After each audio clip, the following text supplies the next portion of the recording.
अभी Ahmedabad plane crash का मामला शांत नहीं हुआ था कि एक और खौफनाक हादसा हो गया।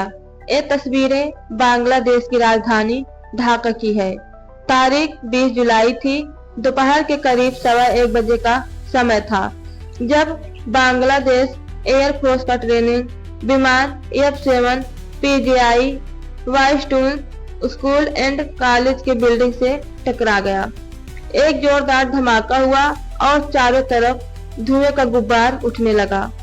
स्कूल के बाहर पेरेंट्स अपने बच्चों का इंतजार कर रहे थे और अंदर खून से लथपथ बच्चे मदद के लिए भाग रहे थे। तस्वीरें इतने विभत्स हैं कि कैमरे पर दिखाई नहीं जा सकती। हादसे में अब तक 20 लोगों की मौत हो चुकी है और 71 लोग घायल हैं। इस आंकड़े में अधिकतर संख्या स्कूल के बच्चों की है। स्कूल के 2 स्टूडेंट ने बांग्लादेशी मीडिया संस्थान ढाका ट्रिब्यूट से बात की। क्लास 9th में पढ़ने वाले फहीम हसन और आबिद ने बताया, हमारा ब्रेक दोपहर 1 बजे होना था। हम आमतौर पर 10 मिनट बाद निकलते हैं। जैसे ही बाहर आए, ऊपर एक विमान से धुआं निकलते देखा।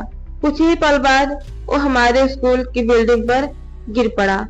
हमने एक जोरदार धमाका सुना। इसके बाद अफरा तफरी मच गई। धुआं, चीखें और लाशें, जिनमें से कई इतनी जली हुई थी कि पहचान से परे था। खून से लथपथ और जले हुए थे। कुछ सदमे में थे जिनके शरीर से मांस गिर रहा था। उन्हें कपड़े में लपेटकर एम्बुलेंस में ले जाया गया। एक घायल टीचर ने बताया कि प्राइमरी क्लास के बच्चे की छुट्टी होने वाली थी और बाहर निकलने की तैयारी कर रहे थे। हादसे को याद करते हुए टीचर ने कहा, इससे हम कुछ समझ पाते क्या हो रहा है कि चारों ओर आग की लपटें उठने लगी। चीजें नजर आना बंद हो गई। मुझे बस आग और धुआं दिखाई दे रहा था। दोनों हाथ जल गए थे। मुझे सांस लेने में भी तकलीफ हो रही थी। बिल्डिंग के जिस हिस्से में प्लेन गिरा, क्लास 1 to 5 के बच्चे पढ़ते थे। एक स्टूडेंट ने बताया, जब हादसा हुआ मैं मैदान पर था। बिल्डिंग से सिर्फ 2 गज की दूरी पर प्राइमरी क्लास खत्म होने के 10 मिनट बाकी थे। विमान पहली मंजिल के बाईं ओर सीढ़ी के पास दुर्घटनाग्रस्त हुआ और दूसरी तरफ निकल गया। मैंने अपनी आंखों से 6 बच्चों और 2 टीचर को भागते हुए देखा, लेकिन कई लोगों की हालत बहुत खराब थी। 16 लोग घायल या मृत लोग मेरे सामने ही निकाले गए। बच्चों का शरीर जल रहा था और चिल्ला रहे थे।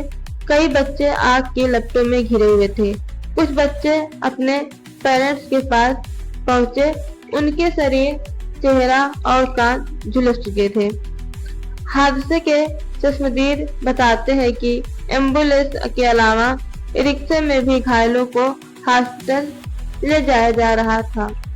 नूरजवां वृद्धा नाम की एक टीचर ने बताया कि हमने जले हुए घायलों को रिक्शा और वैन में पहुंचाया। उनके कपड़े फटे हुए थे। कुछ घायल तो ऐसे भी थे जो खुद जले हुए शरीर के साथ पैदल गाड़ियों तक जा रहे थे। रिपोर्ट्स के मुताबिक क्रैश हुए विमान को चाइना निर्मित बताया जा रहा है। फिलहाल मैकेनिकल फोर्स सामने आया है।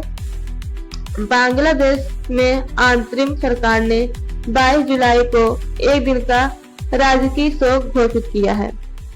इस हादसे में प्रधानमंत्री नरेंद्र मोदी ने शोक जताया है, पर उन्होंने लिखा है, हादसे अत्यंत स्तब्ध और दुखी है। हमारी संवेदनाएं शोक पीड़ित परिवारों के साथ हैं। घायलों के शीघ्र स्वस्थ होने की प्रार्थना कर रहे हैं। भारत बांग्लादेश के साथ एकजुटता में खड़ा है और संभव सहायता और सहयोग देने के लिए तत्पर है।